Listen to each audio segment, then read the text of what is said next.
Welcome to 5 Points Blues presentation of Back to the Basics. Everything you wanted to know about Cowboys football, but were too afraid to ask. Here are your hosts, Nikki Harrison and Kristi Scales. Hello, hello. Welcome to Back to the Basics. Everything you wanted to know about Cowboys football, but were too afraid to ask.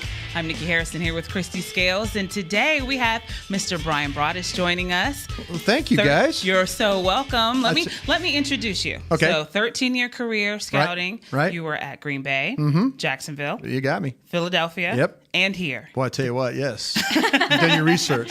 The traveling man. Yeah, it is. But thank you so much. I so much admire everybody's work here with the 5 Points Blue stuff. I sit down at lunch with the ladies and stuff and love to hear the interactions and the stories, and I love the website myself. So it's nice to be with you guys, and I'm going to learn something from you guys today. How about that? I don't know about that. Nah. No, I don't think so either. But the reason why we wanted to have you on, obviously people who with DallasCowboys.com, they've Sure. heard so much already, speculation about what players will be taken. For 5 Points Blue, we're going to touch on that today, but Okay. more importantly, we want Cowboys Nation to know what it's like to be inside a draft room. Okay. Not only, day 1, day 2, day 3 of the draft, Right. but and not just with the Cowboys, but with the other teams. So, Sure. so what is going to be happening Thursday night when we're on the clock, Right. and in the hours leading up to the time that we're on the clock? Well, depending on where you select, it'll be either 1 or 2 or 3 turkey sandwiches. and then you'll have probably a Pepsi along the way. And no, it is. The draft is really the culmination of all the work that you've put. All the scouts have come in, you've posted their grades, you've discussed the players, you've got the tag. The draft is actually the easiest part of the whole thing. Where it's tough is right now is what they're going through is they're trying to get the finishing touches to their board. And what we have with boards is teams will have them by position, by rounds, so you can kind of see. And as the draft's going and you're taking tags off the board, you can kind of see where you have players ranked. And then you'll have a situation where you have what they call the stack, which is just simply my first player to my 200th player, whoever's that's on the board. So, Regardless of position. Regardless of position. That's right. So what you're trying to figure out, though, is, okay, if we have 2 or 3 players up there that have similar grades, we're trying to figure out, okay, what is the difference? What makes us take player A, the guard, over player B, who's the wide receiver, over player C, who is the defensive end? So that's really what they're doing right now these last several weeks. They've built their board. They built their stack. And it's really easy. Like I say, once the picks start to happen, and as you follow along, it kind of tells you where you need to go. It's a roadmap of how to draft, and that's where a lot of the discussions, the arguments, the hurt feelings, yes, I got my guy, and I lost that guy, and that's where that really all takes place. So. As we're getting to that point now, tonight they'll put the final touches on the board today, and then tonight what Jerry Jones will say is, "Boys, that's it." Boys and lady, we got Charlotte in there doing some stuff too, and they'll say, "Well, that's our board," and they'll close it up, and tomorrow they'll come back and work on it. So as far as that's the board they'll use to draft for the next 3 days. Now, what would you say would be the Cowboys' needs? I mean, I know, of course, the fan always never thinks we draft the right people. Right. But losing Dez, I hear a lot of people think we need to draft a wide receiver. I've heard names like DJ Moore and Calvin Ridley, Boy, and I've been doing my research. You've been doing your research for sure, no doubt about that. So what do you think are the Cowboys' needs? Well, I think that, the loss of Dez, and Jerry and Steven talked about it yesterday. It's something that they're going to have to address. The one good thing, guys, about this draft is it's very deep at wide receiver. So at 19, they can keep a little bit more of an open mind about really what direction they want to go to. I would say linebacker, if they had to play a game tomorrow, I don't know, with the linebackers they have, I think they could get through the game, but the depth behind the position is not as good. At receiver, I feel like they could play with Hearns and Williams and those guys. I think they could play a game and be fine. But I don't think the linebackers are really behind them would be as well enough there. So I would say linebacker, I think you need to look at what's going on with your defensive line. Yes. The defensive tackle position, with David Irving, not his situation what's been played off the field. I think they were looking for defensive tackles anyway. Gotcha. To be honest with you, Jerry Jones yesterday was talking about Vita Vea, a very talented, huge player from the University of Washington, 340 pounds. He plays that nose tackle position. So he's kind of lined up on the shoulder of the center, and, he's taking up blocks and getting up field and stuff. So they're looking at defensive linemen. So I would say linebacker, defensive lineman, and then you now start talking about your wide receivers and stuff like that. Yeah, so that gets to the issue, and I think some people who read us on 5 Points Blue or watch these podcasts Should read you a lot. maybe have heard, maybe they've heard in the past that there's an argument on draft day between going with the best athlete available or drafting by position. Right. And that goes to that stack that you Exactly, refer right. to. Exactly. So are the Cowboys similar in that philosophy to the other teams that you've worked with, and how is that dynamic? Yeah, the difference when I was in Green Bay, and this goes all the way back to 1992, I worked with general manager at the time, Ron Wolf, who's a Hall of Fame general manager.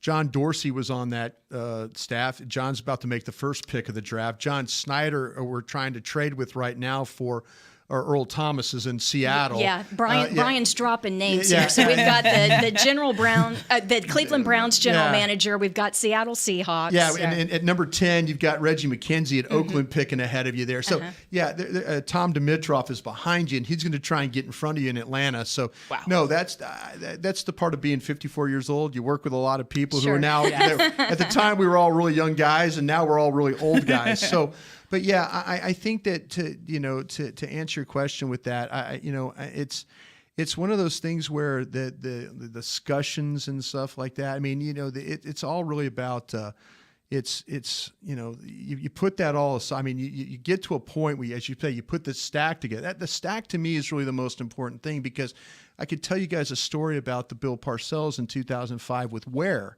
With the Marcus please. Ware, Yeah, that's when we had two first-round picks. Yeah, and so the stack came down to, are you going to take Ware or are you going to take Sean Merriman? And so we get into a discussion. Parcells wanted Merriman, who ended up going to San Diego right behind us. And both were linebackers. Both were linebackers. Both had the same grade. Pass rushers. Both had the same grade, right? So it was coming down to how things were going to work out on the stack, and through information and gathering and calls and things like that, we just met and said, okay, this is it. And Bill didn't get his way on that. And that happens a lot on the stack. Sometimes you don't get your way. The head coach has a lot of power. Jason Garrett has a lot of power in that room to determine the stack. I think Jason Garrett was one of the reasons why you drafted your quarterback here. Why Dak Prescott's here. If you remember, he made a very passionate speech standing about throwing and looking and all that. The head coach has a lot of say in here, but that stack part of it, though, these general managers, places I've been, like I learned the stack in Green Bay.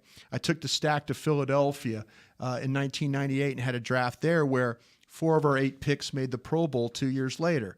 And then in Jacksonville, it was a totally different group, because I was with Tom Coughlin, who now is the president, executive vice president, or president of the Jacksonville Jaguars, has the final say on the picks. Tom did his board a different way. I think it's about numbers, guys. When I first came to Dallas and saw their board, in Green Bay we had probably anywhere between 175 names to 190 names maybe on the complete board. And when I showed that board to Larry Lacewell, my boss, at the time here in Dallas, he says, "Don't you run out of names?" We never did. We'd always have maybe 4 or 5 names still left on the board when the draft was completely over. But you try and focus your board and you try and make it as fine-tuned as you can. If you have 300 names up there, it gets too cluttered. And you're like going, okay, who are we gonna wait? You want that. You want a very clean look. It happened to us when we drafted Jason Witten in 2003. Jason Witten had a tag in the first round, and so all of a sudden here we are in the third round, and his tag is by itself up there in the first round. And Jerry looks at Parcells and says, "We got to take Witten, don't we?" And Bill's like, "Yeah." So boom, you turn the pick in. But the way it worked, all those names were off the board, and that one tag was right up there in the first round, and it made your decision like, okay, go get him. So there's some teams that do this very differently, but I think most teams will do the stack just so they know if they have similar grades on players that's how they determine who they need to pick. Well, the Witten thing, as he's entering his 15th season, what a no-brainer and what a bargain. Exactly. But at the time, when Jason Witten came in, he was not the starter. No. He was the backup to Dan Campbell, who was an established veteran. Dan's a good player too, a very good player, and great career, and a coach now in the NFL. But when you were talking about whether it were 170 players on your stack, obviously they have the different grades. So some you think are first round talent, or second or third or fourth, or all the way down to seventh. There are 7 rounds now. So as you have done your research on this year's crop of draft prospects, how many first round talents do you have? Because there are 32 slots. Yeah, I've got, now this is where Jerry was talking about. Traditionally, you'll have between 16 and 18 first round grades. Travis Frederick, for example, was a second round pick. They picked him at 30. They picked him in the first round, but he had a second round grade on their board. So, like you said, on my board itself, I have 19 first round grades. Now, there's a couple of guys on my board that have medical conditions. Maurice Hurst at Michigan, I have a first round grade on him. I've got to figure out, though, he has a heart condition. Wow. And some teams have him off their board completely because of medical problems. Now, I need to find that out. If he has a medical condition that can't get him drafted, I need to take him out of the first round. But we'll see how that all plays. But traditionally, you have between 16 and 18 first-round names. I think Jerry said something about 17. He gave a couple numbers. Was he 16, 17, 18, something like that? Yeah, but we have the 19th pick this year. Yeah, exactly. So that's what I'm saying, though. If all things fall right, you will get – there could be a surprise. There could be somebody – there could be a second-round guy on their board that gets drafted at – say a guy gets drafted at 11 or 12 or 13, and that drives – see, with all these quarterbacks being drafted, this is good for the Cowboys because it's going to drive players to them. Gotcha. And that they might not have a first-round grade on Baker Mayfield. They might not have a first-round grade on Josh Allen, the quarterback from Wyoming. They might not have a first-round grade on Lamar Jackson, the quarterback from Louisville.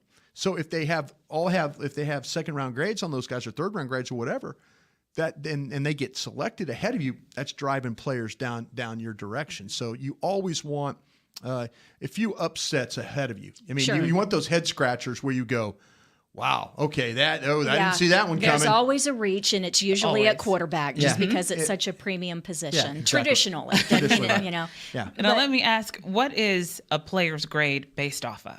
Well, it's the majority of it is the tape evaluation. It's the actual sitting down, and it used to be when I first started, we had the old beta tapes. Like if you went to Blockbuster or wherever and got a VHS or beta, well, all the games used to be on beta tapes. So you're slamming tapes into a beta machine and watching. Now it's all computerized. Okay. With DV Sport, and so now if I want to watch, Josh Allen, the quarterback from Wyoming.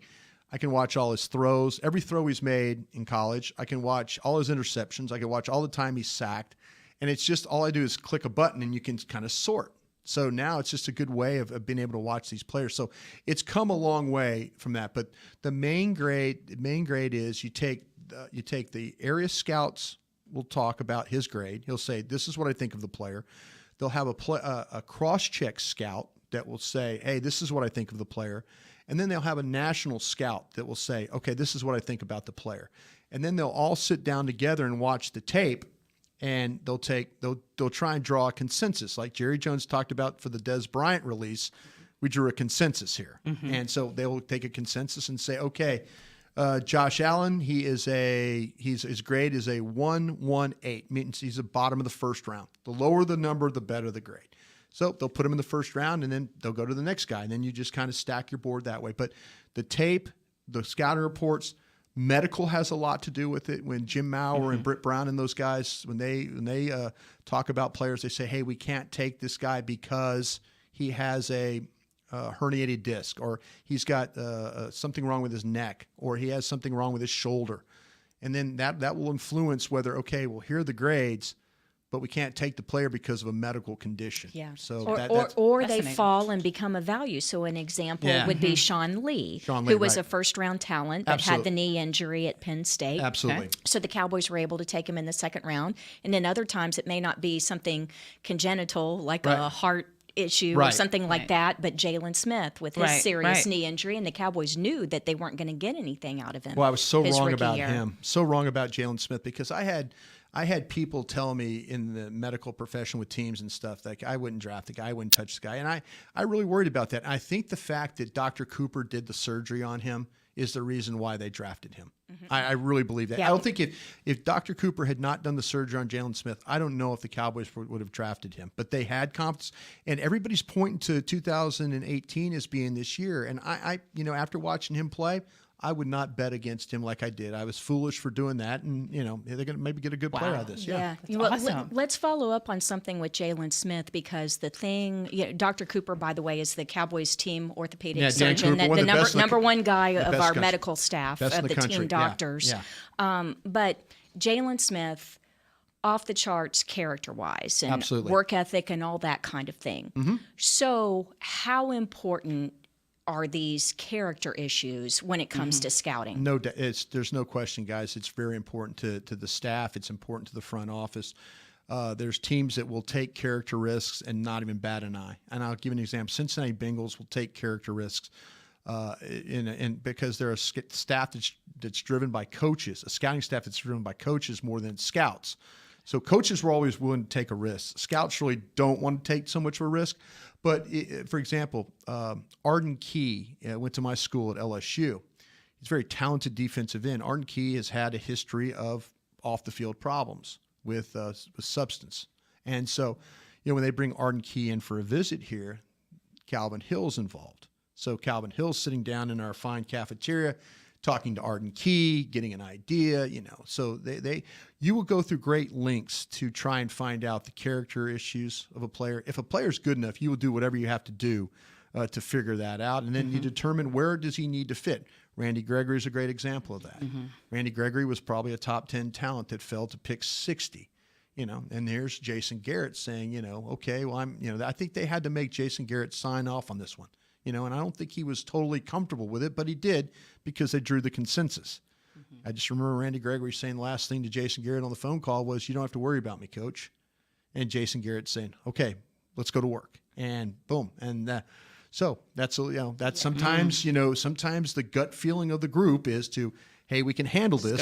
Go with it. And then sometimes there's one or two people that say, I don't feel comfortable doing this. And again, the scouting department is a lot about consensus, and that's important to them. Yeah, and I think the consensus thing is important because people who aren't in the building, who really don't know Jerry Jones or work with him on the basis that we do, they think that he's just going to do what he wants to do, that he's not a consensus builder, that he just makes up his mind, and that actually couldn't be further from the truth. I mean, he takes so much information in. Almost too much. Well, that's the joke, is to be the last one in his ear. Be the last one there. If you're the last one there, and again, and you could say it's a fault or you could say it's a great strength. I tend to believe it's in the great strength because he trusts people. He trusts. And, and there's a lot of times where, there were picks that were made that, Jerry would take the blame on it. Jerry, 3 years ago was, the executive of the year. And I asked him about that. We were at the Senior Bowl and I asked him, I said, are you more proud of being the executive of the year or winning the Super Bowl? And he looked at me and he said, that's really close. Because then it gives him the validation of, hey, the way I want to do this, the way I'm coming about this, it gives you that sense of, people think I'm a terrible general manager, but here I am. My peers elect me as, here I'm the owner, but I think that general manager, that award meant a lot to him. Absolutely. Because, later here in his career, it like I say, it validated the beliefs that he's had all these years. Right or wrong, people stepped up and said, hey, he deserves this award. And if you look at the history of the award, there's some seriously impressive general managers that have won that award. And he's now one of those guys. Yeah, absolutely. And ones that you've worked with. And so, absolutely. Yeah, a lot of them, yeah. So how different is the Cowboys draft room under Jerry than some of the other ones? And again, it goes back to that dynamic and just some of the, I just can't imagine the hustle and bustle. Well, I think where Jerry is different than most general managers is that Jerry also is the owner. Jerry also has major businesses, and people will say that's his fault. that, hey, we have to have a football guy. I think that Jerry, for how he has to balance his businesses with his team, I think is admirable. And, at times, is it the best way to go? There's people who probably say no. But, I watched it for 6 years, and I thought, man, this is kind of unusual because I'd been to places like Green Bay where the general manager goes on the road and scouts. When I was in Philly, we didn't have a general manager, but I went out and scouted for the draft. When I ran the draft in Philly, I went out and scouted players. Jerry Jones is not going to go out to USC or Texas A&M or LSU and scout. They might go to pro days or the Senior Bowl and stuff like that. That's where he's different from a lot of general managers. But he's got a guy like Will McClay that he trusts. He trusts Will. Will will go out. He's got scouts that he trusts, and they bring the information to him. And he could sit down as a group, and we can, in that nice draft room that they have, and they can watch tape, and a scout can explain, okay, this. Jerry was always really good if you explained a player to him in a way of a current player playing in the league. If you could, maybe a player that he's had, this player reminds me of, right. This player reminds me of Greg Ellis. This player reminds me of Moose Johnston. This player, he's really good at taking, okay, I understand what that player is, and this is how I'm going to compare to. So I always felt like, though, that the biggest, and I don't think it's a problem. But again, most general managers go on the road and scout and go to schools when they can, but this one just happens to be one of the most successful businessmen in the world, and so his time is divided between running the team that way but I do think he catches up, and I'm not just saying that because he signs my check. I do believe that in my heart. I've been critical of him. There's been critical times of him. But you'd have to be fair about it, though, absolutely. too. And he understands that because he's willing to take the criticism as long as when things work out, when they go 13-3, and he gets an award that says, hey, your way was the best way. Nick, you brought up Director of Scouting, Will McClay. Yeah. Do you think the hiring of him has changed Absolutely the way things are done? Yeah. I've heard people say that the Cowboys don't make those sexy picks or those flashy picks anymore, that they stick to the draft board. Do you think he had a lot to do with that? Back in the day, there was a lot of cavalier picks. We listened to the wrong people. We had scouts within the room that were very much don't do this, don't do this, don't do this. Will McClay has done a really nice job. He's in a triangle, okay? Mm-hmm. The Joneses are at the top of the triangle. The coaches are at one point, and the scouts are at the other. He's always got somebody mad at him, and that's good. That's the nature That's the dynamic. You got to push it. Yeah, the dynamic is to try. You're not going to get everybody on the same page, but you're going to always have a group feeling like, okay. And Will's in the middle of that triangle, and he manages that group very well. If there's a disagreement, you hear about, Stephen Jones said, we get in the pods. If people have a disagreement, a coach will get with scouts, they'll get together and talk it out. They'll watch the tape together away from everybody else, and they'll figure it out. I think this is where the organizational management of Will's a really bright guy. Followed me at a couple different places. He was behind me in Jacksonville, and he came here when I was here and took over and then scouting stuff.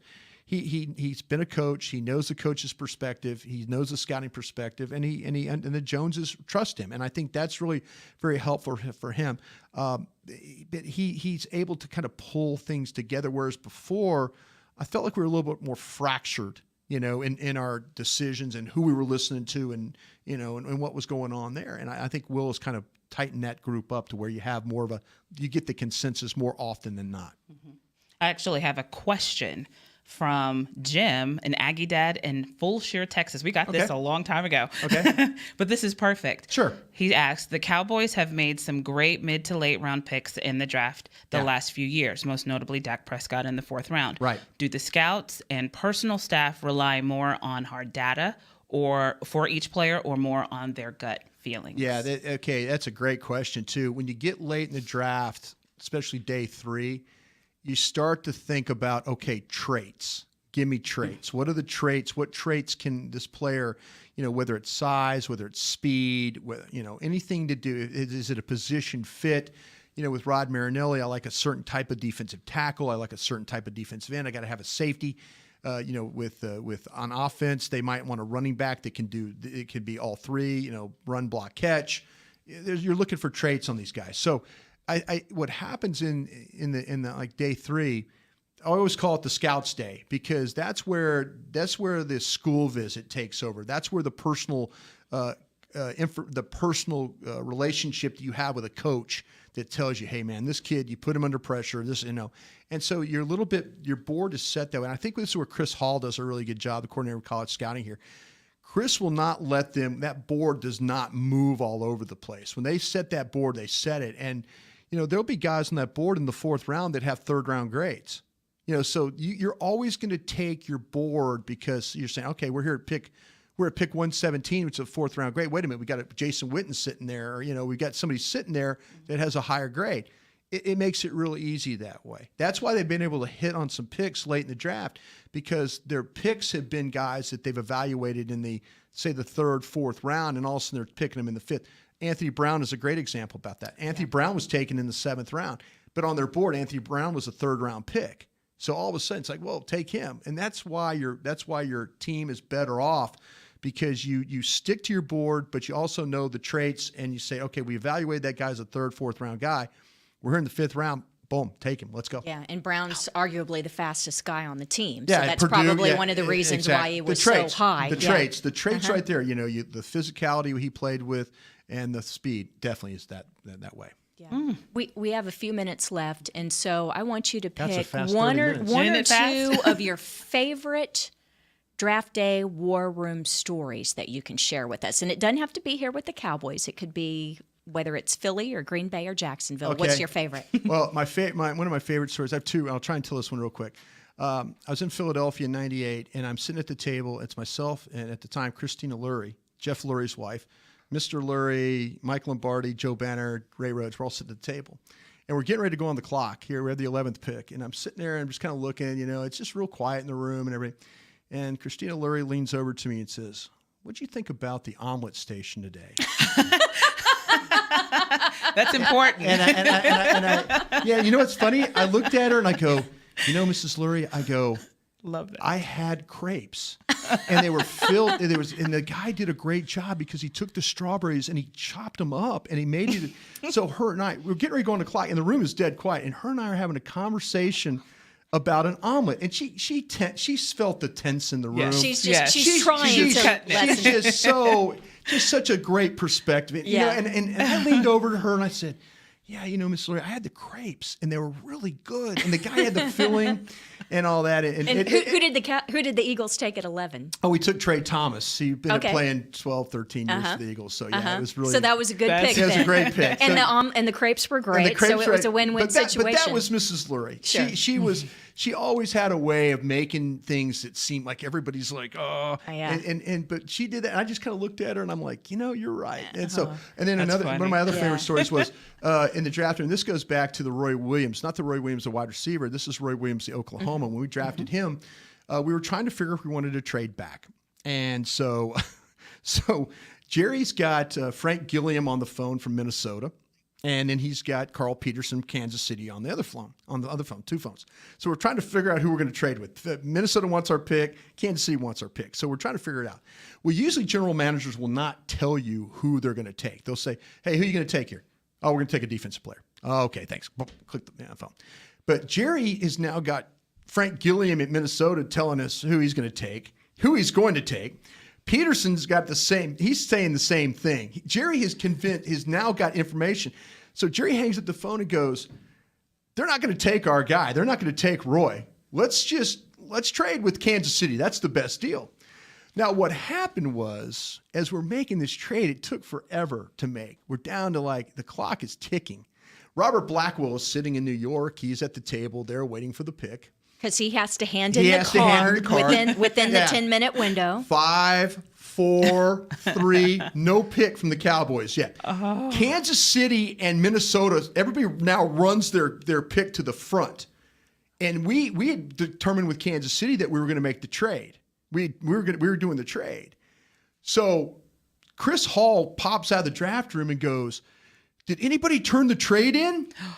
And Stephen Jones looks, and Stephen dives on the table, literally dives on the table, grabs the phone, hits the NFL speed dial button. Joel, we got to trade with Kansas City. And then oh my God. we're all standing there watching the clock go down, and Joel Bussard at the league office, he's like, Steven hangs up. Okay, thank you. Hangs up the phone. We're all kind of sitting there. We get the trade in. Joel Bussard calls us back and goes, Steven, don't you ever do that again. and Steven's like, yes, sir. Thank you very much. So we made the trade with Kansas City, but Steven literally dove on the table, hit the button, and got New York on the phone to make the trade. But that was one of those ones where it was like, we were like, yeah, we got the trade. We're going back. We're going to get our guy. Oops. And then all of a sudden it's like, Chris Hall goes, did anybody call the league about the trade? Yeah. And Steven just went, he just dove on the phone right now. So now we know who the most important That's person right. in the Cowboys war room is. It's Chris Hall. Chris Hall. And if it sounds so ridiculous that someone would not get something in on time, it was the Vikings, right? They missed a pick one year, and the other teams were up there handing in the cards. They basically passed. You run, yeah. Yeah. They did that for money. The Vikings did that one for money. Because yeah. the higher the pick, the more money. Yeah. The contracts are slotted. So first round, top of the first round gets paid more than the middle of the first round and the bottom. So so there's a monetary reason for a lot of this. To draft day, they're divorced now. The Lurie's are divorced, but to Mrs. Lurie at the time, thank you. I love that story. That's great. She made my draft experience. I'll always remember that story. We had a great draft in Philly, but I'll always be grateful to her for being as nice as she was. And the guy who made the crepes. That's right. Yeah. So wonderful. Well, that's our time. We're done. Thank you so much for joining us today. Let's do this again sometime. How about that? Absolutely. Yeah, please. Sounds good. Thank you, Brian. And thanks to all of you for joining us here on Back to the Basics, everything you wanted to know about Cowboys football, but were too afraid to ask right here on 5 Points Blue. This has been a production of 5 Points Blue, DallasCowboys.com, and the Dallas Cowboys Football Club.